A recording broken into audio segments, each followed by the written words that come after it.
السلام علیکم درنو کتونکو ستړي مشئ ریحان نیوز میډیا ته ډیر ښه راغلاست. په دغه ویډیو کې به د دلویدیځو ورځپاڼو هغه لیکنه چې د افغان سولې او په دې هېواد کې د امریکا د ولسمشر جوبایډن په وړاندې په پرتو ستونزمنو انتخابونو یې کړې د خبر شئ. که غواړئ د دې ترڅنګ د افغان سولې پر راتلونکي خبر شئ ویډیو تر پایه وګورئ. څو لویدیځو ورځپاڼو د افغان وضعیت او په دې هېواد کې د امریکا د ولسمشر جوبایډن په وړاندې په پرتو ستونزمنو انتخابونو لیکنې کړي دي. فارین پالېسي خپرونه وایي بایډن افغانستان کې هیڅ ښه انتخاب نه لري. په دې خپرونه کې د خپرې شوې لیکنې په وینا د جو بایډن اداره په افغانستان کې د خپلې پالیسۍ بشپړاوي ته نږدې شوې، خو سختې پریکړې یې مخکې دي. وړاندې ویل شوي چې د امریکا په اداره کې هر ډول پریکړه ښایي په افغانستان کې د تاوتریخوالي کچه لوړه کړي.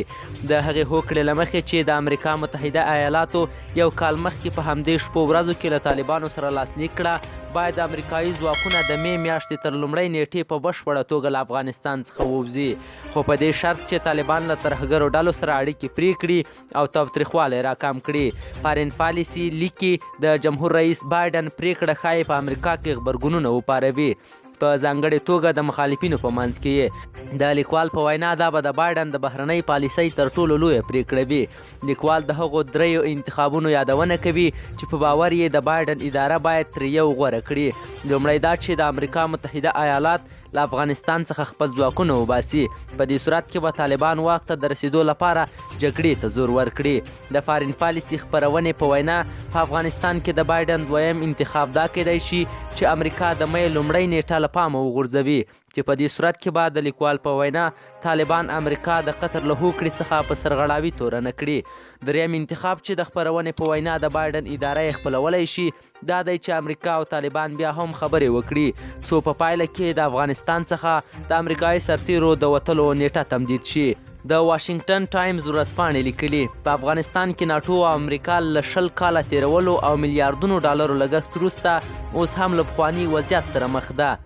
له افغانستان څخه د سرتېرو د ایستلو یا نه ایستلو له پوښتنې سره د ورځپاڼې په وینا پخوانی ولسمشر ډونالډ ټرمپ او اوسنی ولسمشر جو بایډن دواړه په ورته وضعیت کې دي، خو څارونکي وایي د دواړو لیدلوری له یو بل سره توپیر لري، ځکه د ورځپاڼې په وینا ټرمپ د پوځي چارواکو سره په مشوره کې له افغانستان څخه د سرتېرو په بشپړ وتلو تمرکز کاوه، او بایډن بیا له طالبانو سره د امریکا د تیر کال پر توافق بیا کتنه کوي او تر اوسه یې پریکړه څرګنده نه ده.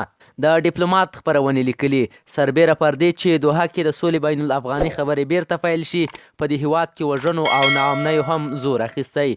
په ډیپلومات کې په دې اړه د خپرې شوې لیکنې لیکوال وایي د څو اونیو ځنډ وروسته د افغان دولت او طالبانو د مرکچیانو ترمنځ د سولې خبرې د دوحې په یو مجلل هوټل کې پیل شوې، خو په دې اونیو کې افغانستان کې تاوتریخوالی زیات شوی دی. وړاندې ویل شوي د ډیپلوماتیکو هڅو سربیره افغانستان کې جګړه دوام لري چې د خلکو ژوند اخلي. د امریکا متحده ایالاتو د طالبانو سره په هوکړه کې غوښتي چې د نورو شرایطو ترڅنګ په افغانستان کې تاوتریخوالی راکم کړي، خو د ډیپلومات په وینا طالبانو تر اوسه د ورکم یا اوربند غوښتنو ته مثبت ځواب نه دی ویلی. د هغه راپور په وینا چې تېره اونۍ ملګرو ملتونو په افغانستان کې د ولسي مرګ ژوبلې په اړه خپور کړ، د 2020 میلادي کال په اوږدو کې افغانستان کې تر 3,000 کسانو زیات وژل شوي دي. طالبان او نورې وسلوالې ډلې په سلو کې د 62 دې تلفاتو مسؤل بلل شوي، خو طالبانو د ملګرو ملتونو دا راپور یو اړخیز بللی او رد کړی دی. درنو کتونکو دا په دغه ویډیو کې د افغانستان په وضعیت او په دغه هېواد کې د امریکا د ولسمشر جو بایډن په وړاندې په پرتو ستونزمنو انتخابونو د لویدیځو ورځپاڼو لیکنې، په دې هیله چې ویډیو به مو خوښه شوې وي. تر بیا ښې چارې.